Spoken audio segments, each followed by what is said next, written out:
আজকের ভিডিওটি পুরোপুরি সত্য ঘটনা অবলম্বনে বানানো একটা মুভিকে নিয়ে। সময়টা তখন ১৯৮৪ সাল। ফ্লোরিডা শহরে রাতের আধারে রাস্তা থেকে লিজা নামের ১৭ বছর বয়সী একটা টিনেজের মেয়েকে কিডন্যাপ করে এক ভয়ঙ্কর সাইকো কিলার। এরপর ওই নরপশু মেয়েটিকে টানা ২৬ ঘন্টা ধরে রেপ করেন। এর আগেও এই কিলার ১৬টা মেয়েকে রেপ করে মেরে ফেলেছে। তবে এই মেয়েটা সৌভাগ্যক্রমে এই লোকটার হাত থেকে পালাতে সক্ষম হয়। তবে আশ্চর্যজনক ব্যাপার হলো তার সাথে এই নির্মম ঘটনা ঘটলেও তার পরিবার এটাকে কিছুতেই বিশ্বাস করে না। মানে একটা মেয়ের কাছে তার পরিবার হলো পৃথিবীর সবকিছু, কিন্তু সেই পরিবারই তাকে বিশ্বাস করে না। আর এই কারণে এই মুভিটির নাম দেওয়া হয়েছিল বিলিভ মি, মানে হলো আমাকে বিশ্বাস করো। আর হ্যাঁ, গল্পের একেবারে শেষটায় গিয়ে আমি তোমাদের সাথে সত্যিকারের লিজার সাথে পরিচয় করিয়ে দিব, যার সাথে মূলত এই নির্মম সত্য ঘটনাটি ঘটেছিল। আর সে এখনো এই পৃথিবীতে বেঁচে আছে। তো বন্ধুরা, আর বেশি স্পয়লার দিয়ে মুভির আসল মজাটা নষ্ট করতে চাই না, তাই চলো সরাসরি গল্পে ঢুকে পড়া যাক। গল্পটা শুরু হয় ফ্লোরিডা শহরের ছোট্ট একটি ক্যাফে থেকে। এখানে আমরা ১৭ বছরের একটি মেয়েকে দেখতে পাই, যার নাম ছিল লিজা। লিজা খুবই হাসি খুশি এবং কাজের প্রতি ছিল অনেক দায়িত্বশীল। এটা দেখে তার মালিক তাকে ওই ক্যাফের ম্যানেজারের দায়িত্ব দিয়ে দেয়। কাজ শেষ করে প্রত্যেকটা লোক আনন্দের সাথে বাড়িতে ফেরে, কিন্তু লিজার বেলায় তেমনটা ছিল না। সে যখন বাড়িতে ফিরে তখন তার ভিতরে অনেকটা কষ্ট এবং যন্ত্রণা লুকিয়ে থাকে, কারণ লিজা বাড়িতে ফিরতে ভয় পায়। তার বাড়িটা তার কাছে নরকের মতো মনে হয়। লিজা সাইকেল চালিয়ে যখন বাড়িতে ফিরছিল তখন সে তার সাথে হওয়া সেই পাশবিক অন্যায়ের কথা মনে করতে থাকে, যেখানে আমরা দেখতে পাই একটি লোক তাকে ঘুমন্ত অবস্থায় এসে রেপ করে যায়। আর এই লোকটিকে সেটা আমরা একটু পরেই জানতে পারবো। এরপর ঘটনা আবারও লিজার কাছে ফিরে আসে। লিজা দেখতে পায় কোনো একজন লোক গাড়ি নিয়ে লিজাকে ফলো করছে, আর সে সেটা দেখে দ্রুত সাইকেল চালিয়ে সেখান থেকে চলে যায়। একটু পরেই লিজা বাড়িতে চলে আসে। তখন আমরা জানতে পারি লিজা আসলে তার নানির বাড়িতে থাকে, আর তার নানি মূলত তার বয়ফ্রেন্ড নিয়ে সেই বাড়িতে থাকতো। আর এই লোকটার নাম ছিল মরিস। আসলে মূলত লিজার নানির আর্থিক সংকট থাকার কারণে সে ওই মরিস নামের লোকটাকে তাদের বাড়িতে থাকতে দেয়। মরিস লিজার নানিকে প্রচুর টাকা দিয়ে সাহায্য করে, আর তার বিনিময়ে সে প্রত্যেক দিন রাতে লিজাকে পশুর মতো করে ভোগ করে। নিজের বাড়িতে থেকেও লিজাকে প্রত্যেক দিন রাতে মরিসের হাতে রেপ হতে হতো। আর এই কথাটা লিজা কারো কাছে শেয়ার করতে পারতো না। আর এই সবকিছুর জন্য লিজা সবসময় মানসিক টেনশনে থাকতো। সে এই অসহ্য যন্ত্রণা আর সহ্য করতে পারছিল না। একটা সময় লিজা সুইসাইড করার সিদ্ধান্ত নিয়ে নেয়, কিন্তু তার ভেতরে এতটাও সাহস ছিল না যে সে সুইসাইড করে নেবে। এরপর লিজা বাধ্য হয়ে তার মায়ের বাড়িতে ফোন করে, কিন্তু তখন তার ফোনটা তার বোন রিসিভ করে। সে তাকে জানায় তার এখানে একদমই ভালো লাগছে না। এরপরে লিজা তার মায়ের কাছে সবকিছু খুলে বলে, কিন্তু লিজার মা লিজার কথা কিছুতেই বিশ্বাস করে না। সে বলে তার কাছে আসার জন্য তাকে এরকম বাহানা না করতে। আর এখানে আমরা দেখতে পাই লিজার জন্য লিজার মায়ের ভিতরে বিন্দু পরিমাণ ভালোবাসা ছিল না, কারণ সে এই সবকিছুই জানতো, কিন্তু সে কখনো এটার প্রতিবাদ করতো না। আর এটার কারণ ছিল লিজার নানি লিজার মাধ্যমে মরিসের কাছ থেকে একটা মোটা অঙ্কের টাকা পেত। লিজার কষ্ট বোঝার মতো পৃথিবীতে কেউ ছিল না। লিজার জীবনে এত বড় একটা যন্ত্রণা থাকার পরেও তার জীবনের সামনে একটা বড় বিপদ আসতে চলেছে, যা আমরা একটু পরেই দেখতে পারবো। এরপর লিজা যখন আবারও প্রত্যেক দিনকার মতো ক্যাফেতে যাওয়ার জন্য বের হচ্ছিল, তখন মরিস তাকে খুব বাজেভাবে স্পর্শ করতে থাকে। লিজা এখানে তাকে কিছুই বলতে পারছিল না। মরিস তাকে বলে কাজ শেষ করে তাড়াতাড়ি বাড়িতে ফিরতে। এরপর লিজা কাজে চলে যায়। প্রতিদিনকার মতো লিজা যখন কাজ শেষ করে বাড়িতে ফিরছিল, তখন সে সেই নরকের কথা চিন্তা করতে থাকে আর সাইকেল চালাতে থাকে। সে আবারও দেখতে পায় একটি গাড়ি তার সাইকেলের পিছু নিয়েছে। একটা সময় সেই গাড়িটা একটা নীরব জায়গায় এসে থেমে যায়, আর গাড়ির ড্রাইভার সুযোগ বুঝে লিজাকে পেছন থেকে ধরে ফেলে। লিজা কিডন্যাপারের হাত থেকে বাঁচার জন্য অনেক জোরে চিৎকার করতে থাকে, কিন্তু কেউ তার এই চিৎকার শুনতে পায় না। রাস্তাটা একেবারে শুনশান নিরিবিলি ছিল।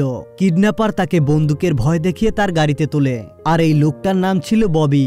ববি গাড়ির মধ্যে লিজার কাপড় খুলে তাকে সেখানেই ধর্ষণ করে। এরপর তার হাত এবং চোখ বেঁধে সেখান থেকে কোথাও নিয়ে যাচ্ছিল। তখন লিজা চোখ বাঁধা অবস্থায় অনুভব করতে থাকে গাড়িটা কোন দিকে যাচ্ছে আর কয়টা সিগন্যাল পার করছে, কারণ সেই রাস্তাটা ছিল লিজার অনেক পরিচিত। এরপর লিজা চোখ বাঁধা অবস্থায় গাড়িটির সিটের কভারগুলো স্পর্শ করতে থাকে। লোকটা নিরিবিলি একটা জায়গায় এসে গাড়িটিকে থামায় এবং সে তার পুরনো একটি আস্তানায় লিজাকে নিয়ে আসে। লিজা যখন সেই বাড়িতে ঢুকছিল তখন সে কয়টা সিঁড়ি বেয়ে উপরে উঠছে সেগুলো গুনে রাখে। এরপরে দেখা যায় লিজার সাথে এর থেকে ভয়াবহ আরো নৃশংস ঘটনা ঘটে। লোকটা লিজাকে আবারও ধর্ষণ করতে শুরু করে। লিজা তখন বুঝতে পারে লোকটা পুরোপুরি একটা সাইকো। লিজার সাথে সেই লোকটা যেটা করছে এটা লিজার কাছে নতুন কিছু নয়, কারণ লিজা এর আগেও নিজের বাড়িতে অত্যাচারের শিকার হতো প্রতিনিয়তই। তাই সে লোকটাকে কিছুই বলে না। সে লোকটার হাত থেকে বেঁচে ফেরার জন্য তার সাথে ভালো ব্যবহার করতে থাকে। এর পরের দিন ওই লোকটা যখনও আবার লিজার কাছে আসে তাকে ধর্ষণ করার জন্য, তখন লিজা বলে, আমি জানি হয়তো কোনো মেয়ে তোমার সাথে অন্যায় কাজ করেছে, তাই তুমি প্রতিশোধ নেওয়ার জন্য আমার উপর এরকমটা করছো। আমি তোমার মনের অবস্থাটা বুঝতে পারছি। এরকম অনেক মিষ্টি মিষ্টি কথা বলে লিজা লোকটার মন গলাতে চায়, কিন্তু এতে করে কোনো কাজ হয় না। লোকটা তাকে আবারও ধর্ষণ করতে শুরু করে। এদিকে দেখা যায় লিজা গত রাতে বাড়িতে না ফিরে আসার কারণে লিজার নানি পুলিশ স্টেশনে গিয়ে তার নামে মিসিং কমপ্লেন করায়। আর পুলিশ তখনই ইনভেস্টিগেশন শুরু করে দেয়। তারা সর্বপ্রথম জিজ্ঞাসাবাদের জন্য লিজার মায়ের বাসায় যায়। এখানে লিজার মা পুলিশকে উল্টাপাল্টা কথা বলে সেখান থেকে চলে যেতে বলে।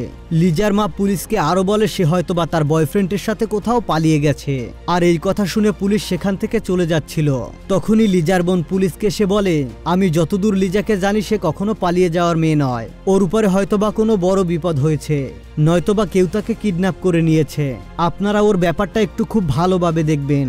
আর এখানেই বোঝা যায় লিজার বোন তাকে খুবই ভালোবাসতো। যাই হোক, এরপরে পুলিশ অফিসাররা লিজা যেখানে কাজ করতো সেই ক্যাফেতে চলে আসে। ক্যাফের মালিক পুলিশকে জানায় লিজা খুব সহজ সরল একটা ভালো মনের মেয়ে ছিল। সে নিজে থেকে কখনোই পালিয়ে যেতে পারে না, হয়তোবা কেউ তাকে কিডন্যাপ করেছে। আর এদিকে আমরা দেখতে পাই ববি লিজাকে আবারও ধর্ষণ করতে গেলে লিজা তার সাথে আবারও ভালো ব্যবহার করে। আর সে তাকে বারবার সরি বলতে থাকে। সেই সাথে যেহেতু লিজার চোখ বাঁধা ছিল, তাই সে তার দুই হাত দিয়ে কিডন্যাপারের নাক মুখ ভালো করে স্পর্শ করে নেয়, যাতে করে সে দেখতে কেমন এটা সে আন্দাজ করতে পারে। এরপর লিজা ববিকে বলে তার বাবা খুবই অসুস্থ, সে ছাড়া তার বাবার এই পৃথিবীতে আপন বলতে আর কেউ নেই, আর তার বাবাকে দেখতে তার খুবই ইচ্ছা করছে। এসব কথা বলে লিজা ববির মন গলানোর চেষ্টা করে, কিন্তু এতে করে তেমন একটা লাভ হয় না। এইসব কথা শুনে একটা সময় ববির মনের মধ্যে একটু অনুশোচনা হওয়ার কারণে সে লিজার হাতের বাঁধন খুলে দেয়। এতে করে লিজা ঘরের বিভিন্ন জায়গায় তার এক একটা করে চিহ্ন ফেলে যেতে থাকে। সে বিছানার নিচে তার একটা হেয়ারপিন খুলে রেখে দেয়। এরপর সে বাথরুমে যাওয়ার জন্য বাহানা বানায়। বাথরুমে গিয়ে সে তার ফিঙ্গারপ্রিন্ট আয়নায় ছাপ দিতে থাকে। এরপর সে বিভিন্ন জায়গায় বাথরুমের মধ্যে তার চুল ফেলে রাখে। সে বাথরুমের মধ্যে এক জোড়া জুতা দেখতে পায়। সে জুতার কালার এবং স্টিকারগুলোকে মনে রাখে। এদিকে ববি দেখতে পায় লিজা ভেতর থেকে বাথরুমের দরজা বন্ধ করে রেখেছে। সে ভেবে নেয় লিজা হয়তো বাথরুম দিয়ে পালিয়েছে, তাই সে জোর করে বাথরুমের দরজা খুলে ভিতরে ঢুকে পড়ে। এরপর সে বাথরুমের মধ্যে লিজাকে আবারও ধর্ষণ করতে শুরু করে। এর পরের দৃশ্যে দেখা যায় ববি ঘুমিয়ে গেলে লিজা ঘুম থেকে উঠে ফোন খুঁজতে থাকে, কারণ সে প্রথম দিন আসার সময় ওখানে একটা টেলিফোন দেখেছিল। লিজা যখনই টেলিফোনে নাম্বার উঠিয়ে ফোন করতে যাবে তখন হঠাৎ করে ববির ঘুম ভেঙে যায়। সে লিজাকে পেছন থেকে ধরে ফেলে আর তাকে বলে, তুমি অনেক চালাকি করছো, এরকমটা দ্বিতীয়বার করলে আমি তোমাকে একেবারে জানেই মেরে ফেলবো। এখানে দেখা যায় ববি রেগে গিয়ে অনেক ক্ষেপে যায়। তখন লিজা তাকে শান্ত করার জন্য বলে, আমি আমার অসুস্থ বাবার খোঁজ নেওয়ার জন্য ফোন করতে চেয়েছিলাম, আর আমি তাকে বলতে চেয়েছিলাম আমি এখানে প্রচন্ড ভালো আছি, সে যেন আমার জন্য দুশ্চিন্তা না করে। এসব কথা বলে লিজা অনেক ইমোশনাল হয়ে পড়ে, আর এটা দেখে ববি লিজাকে সান্ত্বনা দিতে থাকে। এরপর ববি লিজাকে ঘন্টার পর ঘন্টা রেপ করতে থাকে। এজন্য লিজা মনে মনে ভাবতে থাকে এখন তার ইজ্জত বাঁচানোর চেয়ে জীবনটা বাঁচানো অনেক জরুরি। তাই লিজা চালাকি করে বলে, আমি জানি তুমি মনের দিক থেকে অনেক ভালো মনের একটা মানুষ, আর তুমি যদি আমাকে ছেড়ে দাও তাহলে আমি সারা জীবনের জন্য তোমার গার্লফ্রেন্ড হয়ে থেকে যাব, আমি কখনোই তোমাকে ছেড়ে যাব না। এভাবে তার সাথে আরো ইমোশনাল কথা বলতে থাকে। এইসব কথা শুনে একটা সময় ববির মন গলে যায়, তাই সে লিজাকে ছেড়ে দেওয়ার সিদ্ধান্ত নেয়। অন্যদিকে সে টিভিতে একটা নিউজে দেখতে পায় ফ্লোরিডা শহরে একদল পুলিশ একজন কিডন্যাপারকে খুঁজছে, যে কিনা গত 6 মাস ধরে 16টি মেয়েকে রেপ করে হত্যা করেছে। সে ভেবে নেয় পুলিশ যেহেতু সিরিয়াল কিলারকে খুঁজতে ব্যস্ত, তাই পুলিশ তাকে লিজার জন্য খুঁজতে আসবে না। আর লিজা এখন পর্যন্ত যেহেতু তাকে দেখেনি, সে পরবর্তীতে তাকে দেখে আর চিনতেও পারবে না। এই সব কিছু ভেবে সে লিজাকে নিয়ে একটি নির্জন জায়গায় বেরিয়ে পড়ে লিজাকে ছেড়ে দেওয়ার জন্য। যাবার পথে সে একটা পেট্রোল পাম্পে গাড়ি দাঁড় করায় পেট্রোল নেওয়ার জন্য। তখনই লিজা বুদ্ধি করে তার হাতের আঙ্গুল কেটে সেই রক্তের দাগ লাগিয়ে দেয় গাড়ির সিটের উপরে। এরপর ববি লিজাকে একটি নির্জন জায়গায় নিয়ে এসে বলে, আমি চলে যাওয়ার পরে তুমি তোমার চোখের বাঁধন খুলবে। ববি লিজাকে ছেড়ে দিয়ে সেখান থেকে গাড়ি নিয়ে চলে যায়। লিজা তার চোখের বাঁধন খুলে সেখান থেকে পালাতে থাকে। কিছুদূর যাওয়ার পর ববির কাছে মনে হয় সে লিজাকে ছেড়ে দিয়ে বড় একটা ভুল করে ফেলেছে। লিজা যদি পুলিশের কাছে যায় তাহলে হয়তোবা সে ফেঁসে যাবে। তাই সে গাড়ি ঘুরিয়ে পুনরায় আবার লিজাকে খুঁজতে সেখানে চলে আসে। কিন্তু লিজা ততক্ষণে পালিয়ে তার নানির বাড়িতে চলে এসেছে। আর সে তার নানির কাছে এসে বলে কেউ তাকে এতদিন কিডন্যাপ করে রেপ করেছে, কিন্তু তার কপাল এতটাই খারাপ ছিল এখানে তার নানি তাকে বিশ্বাস করে না। এখন যেহেতু লিজা বাড়িতে ফিরে এসেছে তাই সে পুলিশকে ফোন করে জানিয়ে দেয় লিজা বাড়িতে চলে এসেছে। তাই তাদেরকে ইনভেস্টিগেশনটি বন্ধ করে দিতে বলে। কিন্তু পুলিশ এখানে আপত্তি করে জানায় তারা লিজার সাথে একটু কথা বলতে চায়। পরের দিন পুলিশ লিজাকে জিজ্ঞাসাবাদ করার জন্য পুলিশ স্টেশনে নিয়ে আসে। সেখানেও পুলিশ একটা পর্যায়ে লিজার কথা বিশ্বাস করতে চাইছিল না। তারা বলে তোমাকে যেহেতু কিডন্যাপ করে রেপ করা হয়েছে তাহলে তোমার শরীরে কোনো আঘাতের দাগ নেই কেন? তারপরে দুজন মহিলা পুলিশ অফিসার এসে লিজাকে জিজ্ঞাসাবাদ করার পরে তারাও একই কথা বলে যে তোমাকে কিডন্যাপ করে রেপ করা হলে তোমার শরীরে কোনো আঘাতের চিহ্ন থাকবে। আর যেহেতু তোমার হাত পা খোলা ছিল তাহলে তুমি সেটাকে কাজে লাগিয়ে কেন পালানোর চেষ্টা করনি? কিন্তু লিজা তখন তাদেরকে বলে ওই লোকটা ছিল একজন সাইকো কিলার আর তার কাছে বন্দুকও ছিল। সে আমাকে সবসময় মারার জন্য হুমকি দিচ্ছিল। আমার কাছে করার মতো তেমন কিছুই ছিল না। লিজার কাছ থেকে এসব কিছু শোনার পরেও সেই মহিলা পুলিশ অফিসাররা তার কথার তেমন একটা বিশ্বাস করে না। তারা ভেবে নেয় লিজা মিডিয়া অ্যাটেনশন পাওয়ার জন্য এসব কিছু করছে। লিজা হয়তোবা এই ধরনের টিভি সিরিয়াল অনেক দেখেছে, তাই সে এত পারফেক্ট একটা স্টোরি সাজিয়েছে। তাদের কাছ থেকে এই সমস্ত কথা শুনে লিজা একেবারেই ভেঙে পড়ে। এদিকে দেখা যায় ওখানে একটা গোয়েন্দা টিম উপস্থিত ছিল যারা কিনা ওই সিরিয়াল কিলারকে ধরার জন্য দিনের পর দিন চেষ্টা করে যাচ্ছিল। যে সিরিয়াল কিলার কিনা 6 মাস যাবত ধরে মেয়েদের কিডন্যাপ করে রেপ করে হত্যা করছিল, কিন্তু তাদের কাছে উপযুক্ত প্রমাণ না থাকার কারণে তারা তাকে গ্রেফতার করতে পারছিল না। তখনই তাদের প্রধান অফিসার যার নাম ছিল হ্যারি, সে তাদের টিমের একজনের কাছ থেকে লিজার কথা জানতে পারে। হ্যারি তখন লিজার সাথে কথা বলতে আসে, কিন্তু লিজা তার সাথে কোনো কথাই বলে না। সে ভয়ে আতঙ্কে একটা জায়গায় মনমরা হয়ে বসে থাকে। আর এর কারণ ছিল পুলিশ অফিসাররা এর আগে তার ইন্টারভিউ নেওয়ার সময় তার কোনো কথাই বিশ্বাস করেনি। তখন হ্যারি তার পকেট থেকে তার মেয়ের ছবি বের করে তার সামনে রাখে আর বলে তুমি আমার মেয়ের মতোই, তাই তুমি চাইলে তোমার সমস্ত কথা আমার সাথে শেয়ার করতে পারো, আমি তোমার সব কথা বিশ্বাস করে নেব। লিজা তখন তাকে সমস্ত সত্যি ঘটনা বলতে থাকে। সে বলে আমাকে যে গাড়িতে করে কিডন্যাপ করে নিয়ে যাওয়া হয়েছিল সেই গাড়িটির সিট কভার ছিল লাল রঙের, আমি তাতে আমার রক্তের দাগ লাগিয়ে দিয়েছিলাম। আমাকে যে বাসায় নিয়ে যাওয়া হয়েছিল সেই বাসায় মোট 22টি সিঁড়ি ছিল আর সিঁড়িতে সবুজ রঙের কার্পেট বিছানো ছিল। আমি কিডন্যাপারের বেডের নিচে আমার হেয়ারপিন রেখেছিলাম। আমি তার বাথরুমের আয়নাতে আমার ফিঙ্গারপ্রিন্ট এবং ফ্লোরে কিছু চুল ফেলে এসেছিলাম। আর তার বাথরুমে এক জোড়া সাদা রঙের জুতা ছিল। সে আরো জানায় সেই কিডন্যাপার তার সমস্ত কাজ বাম হাত দিয়ে করত। হ্যারি তার সব কথা শুনে আর তার এই বিচক্ষণ বুদ্ধি দেখে সে একেবারে হতবাক হয়ে যায়। এরপর হ্যারি লিজার মুখের বর্ণনা শুনে ওই ব্যক্তির একটা স্কেচ তৈরি করার চেষ্টা করে। লিজা সেই অফিসারকে মরিস যে তার সাথে খারাপ ব্যবহার করেছিল এবং প্রতিনিয়ত তাকে ধর্ষণ করেছিল সেই ব্যাপারটাও বলে দেয়। পুলিশ অফিসাররা মরিসকে ধরে উপযুক্ত শাস্তি দেয় আর সেই সাথে লিজাকেও তার নানির বাড়িতে থাকতে দেওয়া হয় না। হ্যারি লিজাকে সেখান থেকে নিয়ে আসে এবং তাদের আন্ডারে একটা সুরক্ষিত রুমে থাকতে দেয়। রাতে ঘুমানোর সময় লিজা এই সমস্ত ভয়ঙ্কর ঘটনা ভেবে ভয়ে আঁতকে ওঠে। পরের দিন হ্যারি লিজাকে নিয়ে আসে ওই জায়গাটায় যেখান থেকে লিজাকে কিডন্যাপ করা হয়েছিল।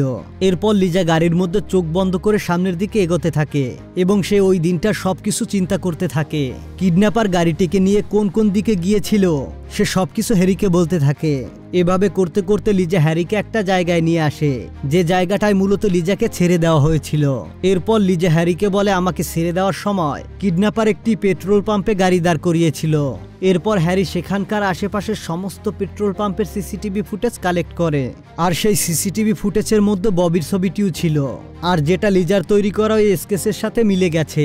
এবং এরপর সেই সমস্ত গাড়ির ছবি নিয়ে আসা হয় যে সমস্ত গাড়ির সিটের কভার লাল ছিল। লিজা সেই সমস্ত ছবি দেখলে সে ববিকে পুরোপুরি চিহ্নিত করতে পারে। এরপর সকল পুলিশ অফিসাররা মিলে ববিকে সারা জায়গায় খুঁজতে থাকে। এক পর্যায়ে তারা একটি বারের সামনে থেকে তাকে গ্রেফতার করে। এরপর তারা দেখতে পায় তার গাড়িতে একটি লাল রঙের সিট কভার ছিল যাতে কিছুটা রক্তের দাগও লাগানো ছিল।